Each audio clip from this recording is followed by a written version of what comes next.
armies of the north to take the world by storm. For the next 300 years, they ravaged the civilized nations. Nothing could stop them. Not the seas, not the dread of the unknown, not the rulers of Europe. The Vikings.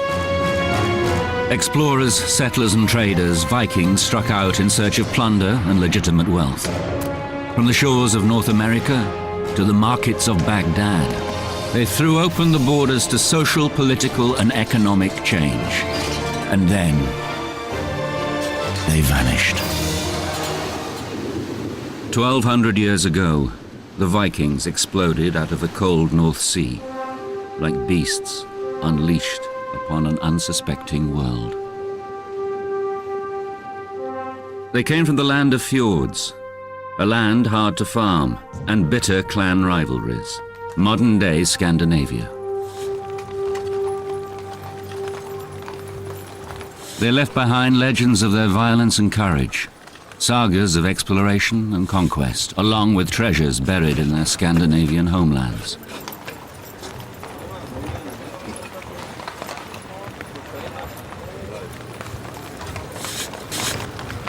In 1880, Norwegian archaeologists made an extraordinary discovery, opening a window to the past and revealing for the first time how the Vikings truly lived and died.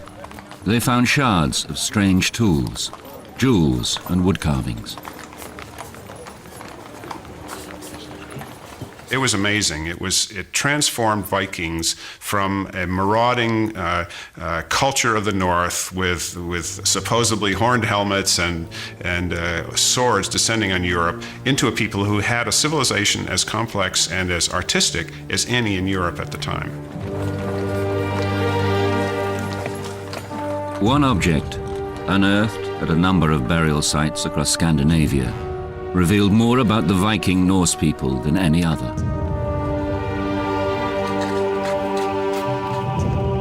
A grave ship, buried as a tomb and filled with the goods its owner needed for his voyage to the afterlife.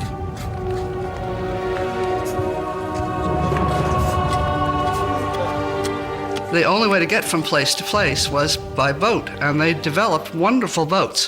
When they first started excavating, they didn't believe that they actually sailed in these wonderful ships. They were wonderfully seaworthy, very handleable, and could, of course, they only drew about 3 inches or something and could go up rivers. One of the wonderful things that the Vikings did oftentimes with their great personages was to bury them in their ships with all the implements, because they felt that they were then going, death brought a journey. All the implements that one might need for life into eternity was put on the ship and then buried. And so it's all very well preserved. Who were these mysterious barbarians with their elaborate burials? And what drove them to dominate the Dark Ages?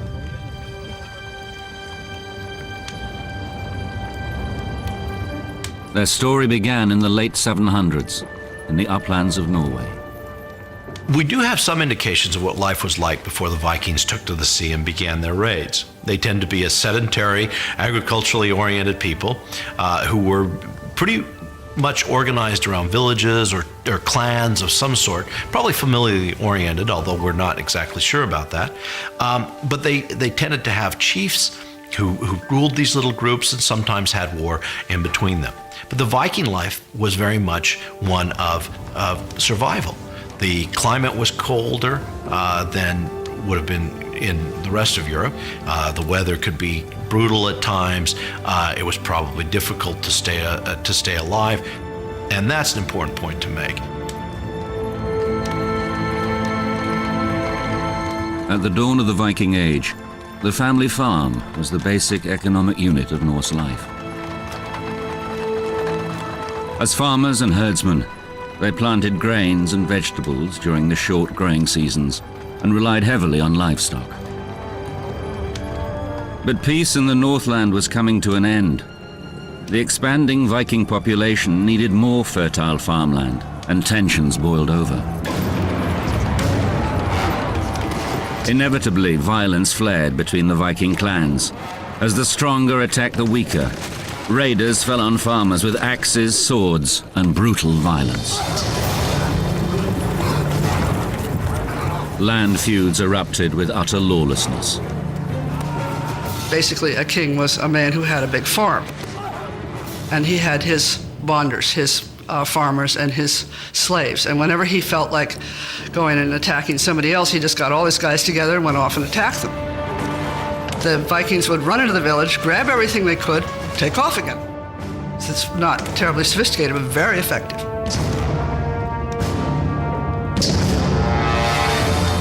Some Vikings, however, set aside their differences and prepared to seek their fortunes elsewhere. The hands and tools that once shaped the cross beams of barns turned to another task. Along the shores of the northern inlets, boats were built. Boats that changed the lives of these people. Viking longships.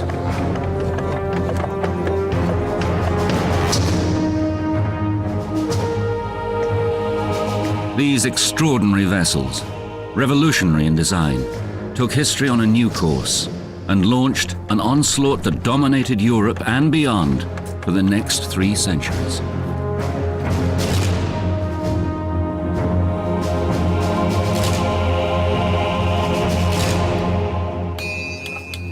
In the longship, Vikings drew on generations of boat-building techniques and seafaring skills. There would have been no Vikings without the Viking ship. And it is that evolution of that technology that allowed them to make such a mark on history. In time, they learned to make boats that were seaworthy enough to travel the North Atlantic. This was really what gave the Vikings their long reach. You could put one of these boats together in maybe a month or 6 weeks. And the design was always exactly the same. And they would make the boat either as broad as they needed for calm waters or as deep as they needed it for open oceans. And if they wanted a boat to go up the rivers of Russia or in Europe, a raiding boat that might go into the heart of the continent, they could make the same style, the same construction technique, but just a small version. They were light enough to be carried over portages, they could be dragged up rivers, and they could be sailed. And that was one of the important features because the boats were swift like lightning and there wasn't anything that could catch them. It's no longer a coastal vessel like many of the Mediterranean ones were. They would make the jump from Norway to Scotland and from the Faroe Islands to Iceland and from Iceland to Greenland over open waters that were far too dangerous for coastal vessels ever to take on. And the Vikings weren't frightened by this, and they had the technology to make it happen. The result was a boat with a low draft and high adaptability, a technological marvel for its day.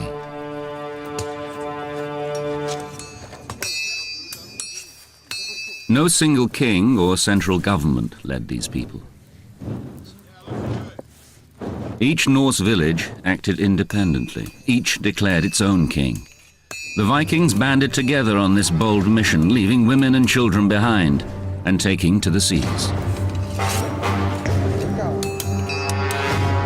They were after plunder, so they armed themselves accordingly. Among the first victims of their raiding were the monks of Lindisfarne, home to St. Cuthbert's Monastery in June 793. Lindisfarne was one of the holiest places in the British Isles, rich with piety and with more tangible treasures. These monks their bells are ringing, they're going to mass, and up out of the sea come these dragons. And the Vikings came on them just like a storm and cut them down, carried off everything, and burned the place. The monks were met by hell. And they described it often as if the devils from hell are being unleashed on them. The Vikings were warriors, there's no doubt, but they lived by intimidation, fear, and terrorism. They were raiders. They weren't soldiers. I think they were extremely fierce and extremely greedy. and extremely skillful. I mean, we think of these people as being barbarians, but in fact, I think the order of battle, the way in which they moved on a target in a very disciplined military way. The Viking warrior was a very simple war machine. It was a big, brawny Scandinavian, often dressed in leather, hide, armor. Each person was equipped with very simple tools: a knife, a sword, and a battle axe. And reportedly, it was the battle axe that was the fiercest of these weapons, because the Vikings had tremendous skill in throwing these axes to, lop off people's heads or incapacitate them. The monasteries along the coast particularly appealed to the Vikings because of their great accumulation of wealth and the passivity of the monks. The Anglo-Saxon Chronicle, begun in the late 800s, is the primary source of English history from the 5th to the 11th century.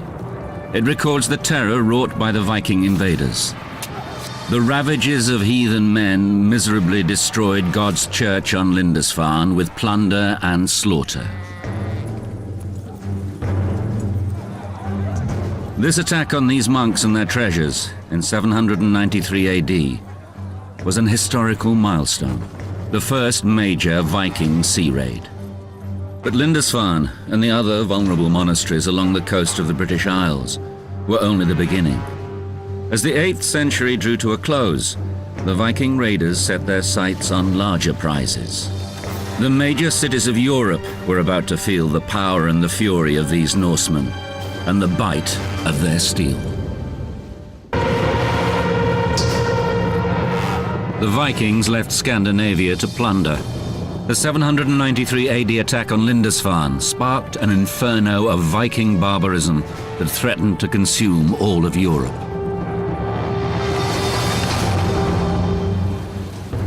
By the middle of the 9th century, only 50 years or so after Lindisfarne, word of Europe's removable wealth had spread. Norse families, villages, and whole communities banded together to build longships. They planned to improve their situation at the expense of those across the sea. All the Spaniards later, when they came to America, they were looking for gold, but the Vikings were looking for silver, and silver was the great thing to them, and a lot of the religious implements, crosses, and the various things that one finds in a monastery were made out of silver. The Viking factions headed out across the sea with no single ruler to unite them. Even when their fleets swelled to scores of ships, each still acted independently, making the onslaught all the more difficult to stop. As the reputations of individual Viking leaders began to grow, so too did their ambitions. Europe was theirs for the taking. Europe is an odd continent in that it is crisscrossed by rivers that are all navigable. Unlike North America or Africa or some of the others, which only have a few very large rivers, Europe has many. So almost any large body of water that the Vikings could take their vessels down, remember they're narrow and they're long and they don't take a lot of water. One of the first major river attacks came in 845 AD at the hands of a notorious Viking leader, Ragnar, a Dane. With a fleet of 120 ships, he seized upon the legacy of Lindisfarne with a vengeance, using the Seine to attack Paris. Before they got to the city, Ragnar's Vikings decimated the French advance force on the banks of the Seine, marching their French captives to a hideous end. They were basically terrorists, and they relied on the terror to ease the way quite a lot. They didn't want to do any more work than they had to, so it'd be as awful as possible. There was a famous Viking who was known as the child lover because he would not throw babies into the air and spit them on his sword as they came down. I mean, these were not nice guys. A local monk, Germanic, described the Viking onslaught and devastation that continued for decades along the Seine and Loire rivers. The number of ships grows. The endless stream of Vikings never ceases to increase. Everywhere, the Christians are the victims of massacres, burnings, plunderings.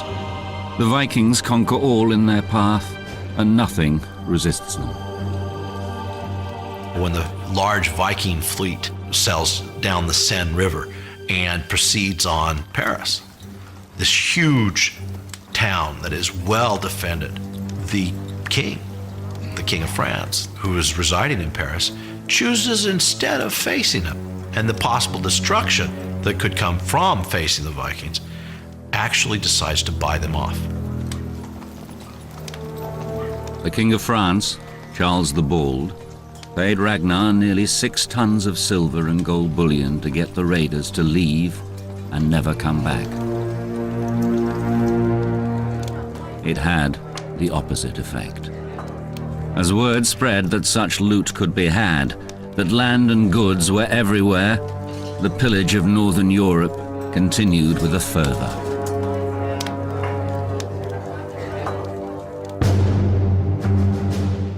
Between 790 and 1100 AD, Vikings followed every major river and water route into the heart of the continent. But for the Vikings, a new world awaited. Norwegians wrote perhaps the most colorful chapter in Viking history. As fearless explorers, they colonized Iceland and Greenland as they pushed further west. With this colonization came the story of 2 legendary Norwegian Vikings, Eric the Red and his son Leif Erikson. In the late 900s, Eric became the first to settle this unforgiving land.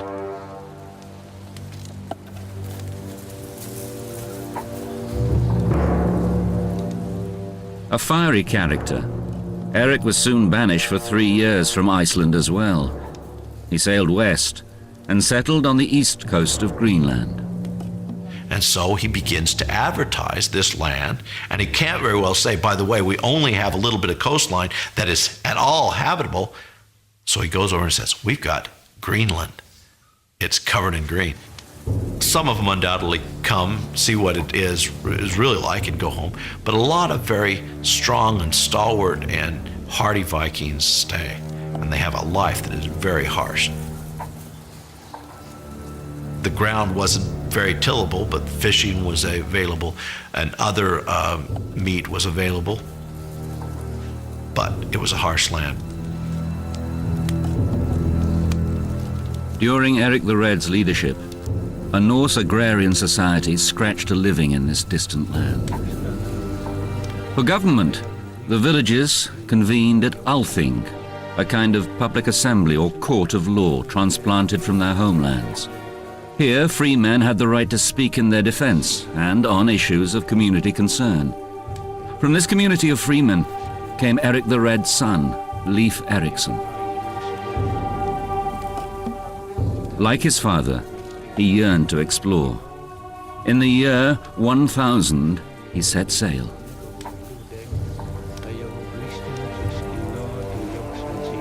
Leif Erikson follows a rumor. Another Viking before him has left an account that he was traveling to the west to go to the other colony in Greenland, and gets blown off course. And by the time he has found his direction, he's off the coast of a very green and luscious land. Well, Greenland was not green, nor was it luscious.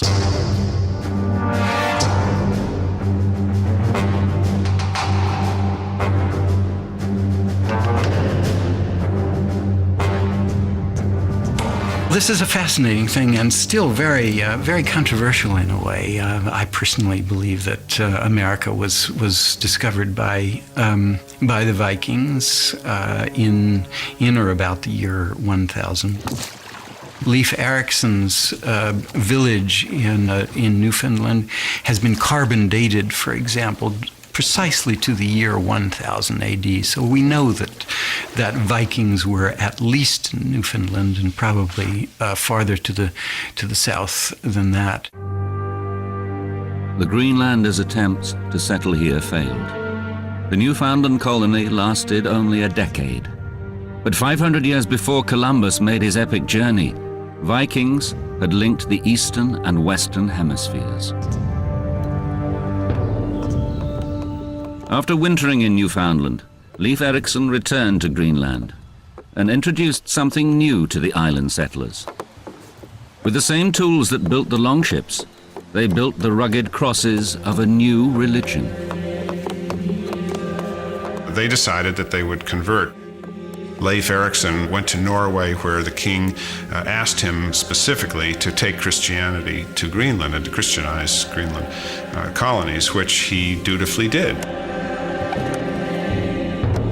As Viking influence spread, the wider world in turn shaped Viking culture. Their leaders saw Christianity as a means to unite the clans, and ultimately, to wield more control over them.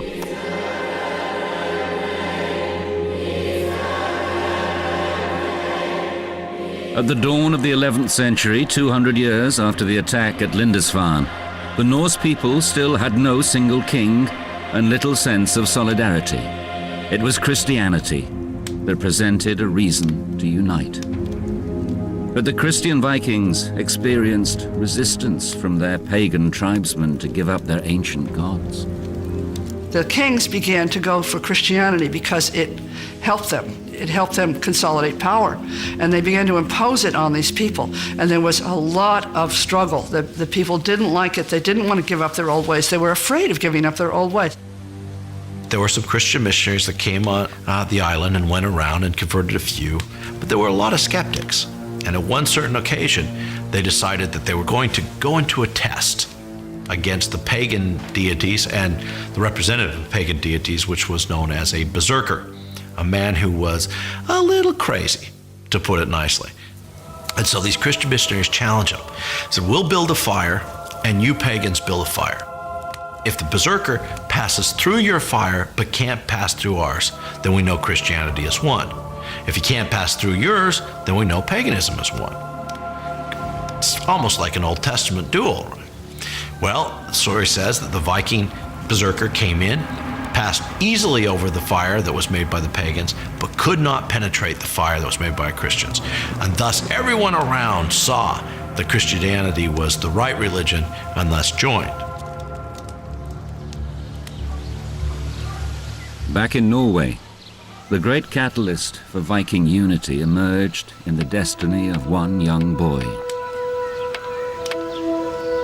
Harald Hardrada was the half-brother of Norway's King Olaf and his heir apparent. He was just 15 years old, fighting on the losing side of a Viking civil war. But Harald returned to extract his revenge and wrote his own history in the blood of his enemies. The Vikings spread like a murderous plague across Europe.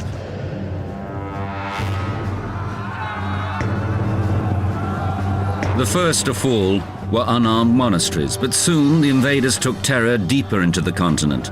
Eventually, the Vikings turned upon themselves. Norway was locked in civil war. In 1030, the Battle of Stiklestad pitted forces loyal to current Danish ruler Knut the Great against Norwegian King Olaf.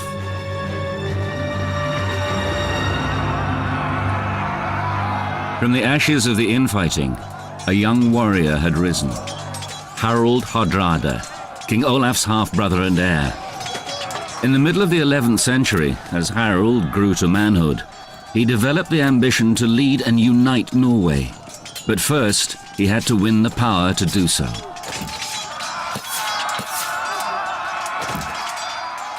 Harald was an interesting character. He begins his Viking regime, if you will, when he's a young man. At 16, he's wounded in a battle that will eventually take his royal brother's life, and he is to flee. Harald Hardrada faced exile in the faraway northern lands. He headed to Sweden, and then eventually to Kiev, a thriving trading city in what is now the Ukraine. In 1031, he followed the route of the Swedish Vikings, who had established trading centers during the previous 2 centuries to access exotic eastern goods. The Swedes came as violent raiders, but stayed to become traders. Through trade, Kiev connected the Norse world with the wider world of the East. When they find coin hoards of this period, the coins are from all over the world. And they found like little statues of Buddha in the ruins of Hedeby. And these were the connections of these people. They're far more important because of this than because of the bash 'em smash 'em stuff. Harold realized that without a market for his plunder, his power was limited.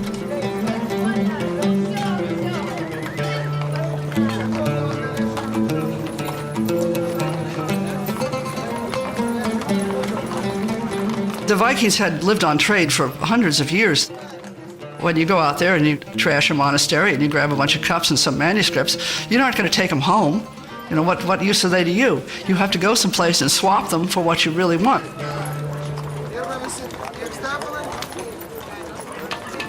But material goods made up only part of the trading. The Vikings also dealt in men. As slave masters, they traded the men and women captured in their raiding parties. Women died in those days at an appalling rate in childbirth, so you had a constant resupply with women, and they would seize the girls and carry them off and undoubtedly rape them and then take them to slave pens and sell them off. But despite Kiev's economic lessons, Harold had not come this far to seek his fortune in the marketplace. He must also assume the mantle of a warrior and learn the skills that would make him a king.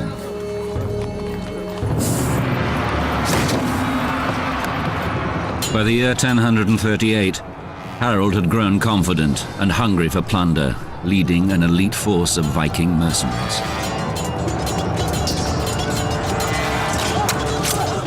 He fought on behalf of foreign rulers across the east, winning wealth and power as he prepared to return to Norway and seize the crown. In Sicily, Harold demonstrated his legendary resourcefulness. Harold's generalship is characterized not necessarily by great courage, but by great slyness. And this is a major Viking virtue, is rather than go and just bash people over the head, if you can be sneaky, you know, they prefer that. One of his tactics was they came to a city and they besieged the city, and he had his men capture the little birds that were flying in and out of the city. And with pitch and string, they attached little burning twigs to the backs of the birds and let them go. The birds flew back into the city to their nests in the thatch, and immediately started the city on fire, so they took the city.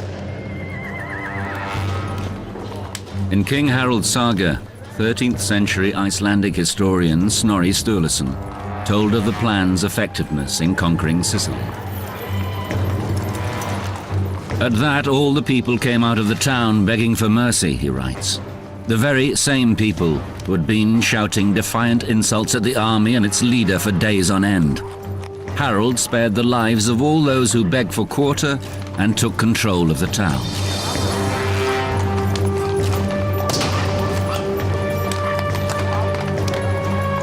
After nearly 15 years, the cunning Harold had amassed the reputation and wealth he needed to at last lay rightful claim to his fractured native lands.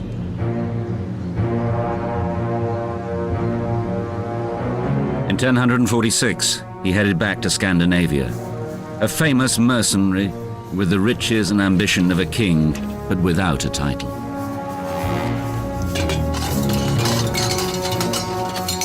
As next in the line for the throne of Norway, he was ready to stake his claim.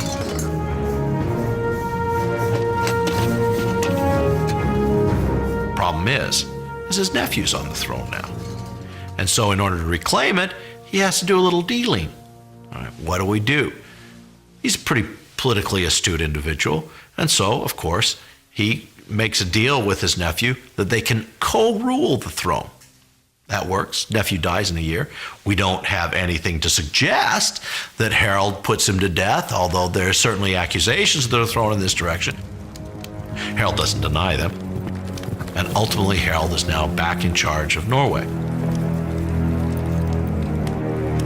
With Harald's claim to the throne completed, he moved to assure his power remained unchallenged. In 1047, he set out to obliterate his adversaries. In a brutal mixture of tactics and vengeance, Harald unleashed an unholy fury against all who opposed him.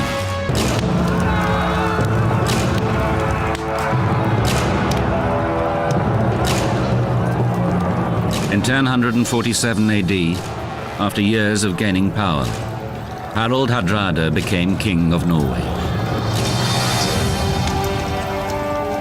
He ruled the Vikings through sheer force.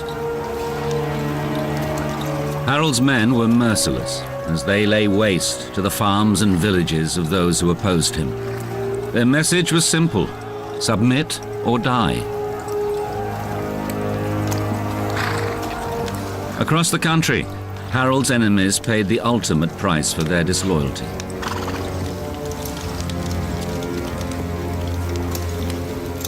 In King Harald's saga, the king celebrated his insatiable cruelty in his own words. I kill without compunction and remember all my killings. Treason must be scotched by fair means or foul before it overwhelms me. The oak trees of insurrection grow from the acorns of treachery.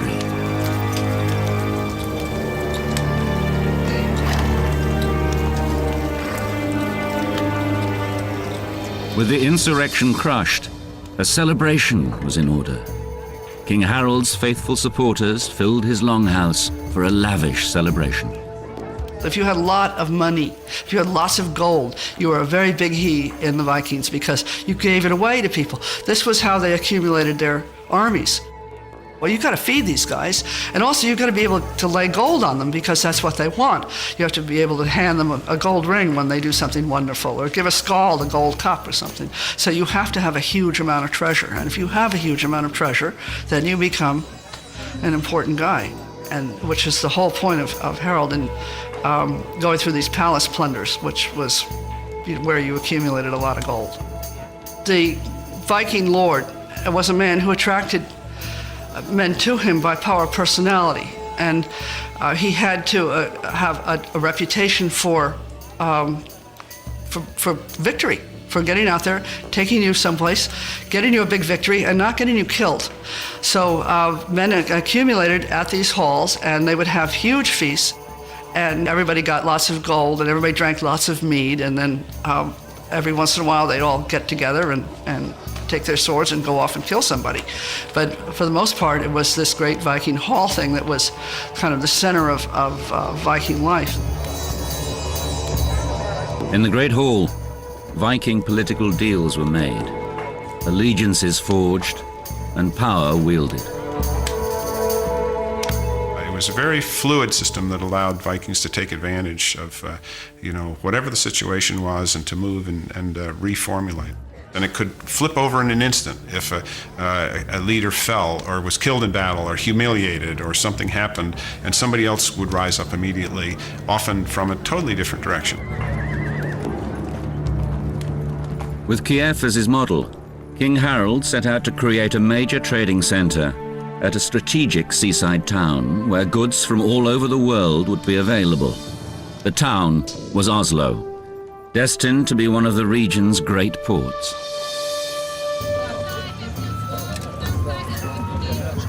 King Harald knew it was trade that would unite the Viking people and bring them the wealth and stability they desired. The markets of Oslo brimmed with goods from Viking farms, wheat and vegetables, furs and fabrics. Viking longboats brought back goods from all over the known world: spices, gold, textiles, precious stones, and slaves.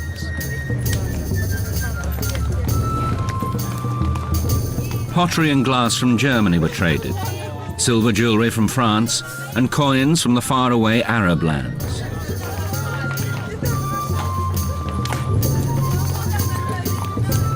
The Viking people became shrewd merchants as Oslo grew and prospered. The ordinary life of this trading community was revealed in the goods interred with them: gold, engraved weapons, jewelry, the ordinary wooden goods of the Vikings themselves. But the development of a major trade center only whet Harold's appetite for greater riches and control. Harold decides a bigger target is in order, and that target is England. And he gets on a boat, number of boats, of course. He's joined by the rebellious brother of the King of England, and off Harold Harthrothi goes.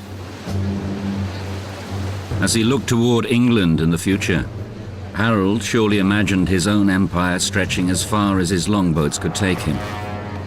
The one-time refugee had gained astonishing power and political clout among his belligerent people. He had already conquered the toughest of his own Viking enemies. His actions were met with little resistance. England and all its wealth seemed within easy reach of his iron grasp. But awaiting Harold and his men was a tough and disciplined army, and a struggle greater than any he had faced. In late September 1066 AD, a rider bore dark, urgent news for the city of York. The Viking king Harald Hardrada was approaching. The English knew well his reputation for brutality. Only swift action and great courage could stop him. Harold began his conquest on the coast, and after winning a quick succession of violent conflicts, his victory looked all but assured.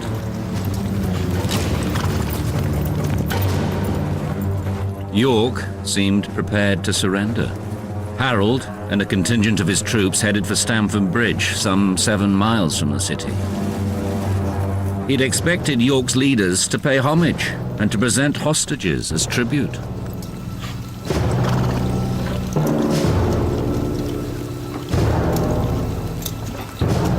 In fact, Harold was so convinced that the north of England was already his, he had less than the full complement of his men with him, and they left behind their armor. But the English were not so casual. Their king, Harold Godwinson, marched his soldiers in double time through the forest to cut off the Viking army. The swordsmen wore chainmail, and the archers were well armed.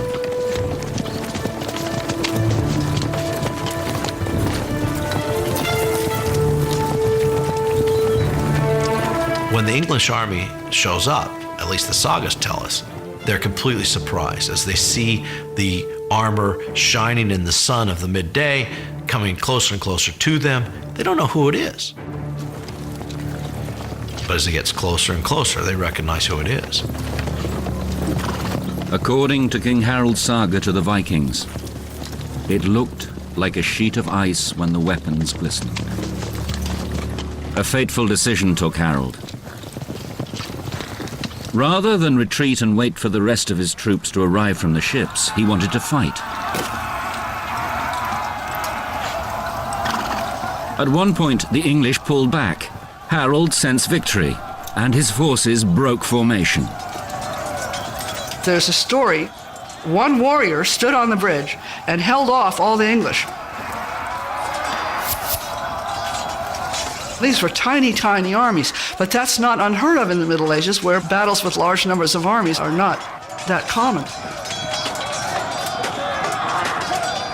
According to King Harold's saga, Harold rallied his men with these words: "Carry your head always high in battle, where swords seek to shatter the skulls of doomed warriors."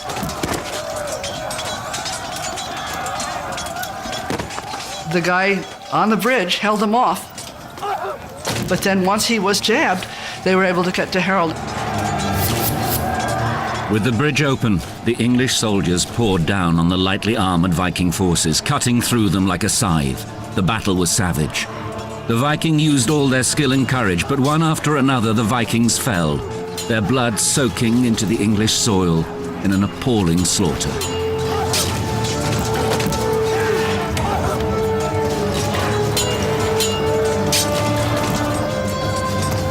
The Viking sagas recount the struggle. The fight-sharp leader's heart wavered not. The strong king showed all the greatest courage in the thunder of the fight. His bloody sword wounded the enemy to death. In the midst of the battle, an arrow, well aimed or guided by fate, lodged in the throat of Harald Hardrada. Harold's reinforcements arrived late in the day, too late. Outnumbered and outmaneuvered, the Vikings faced an almost total rout. By nightfall, the Viking defeat was absolute.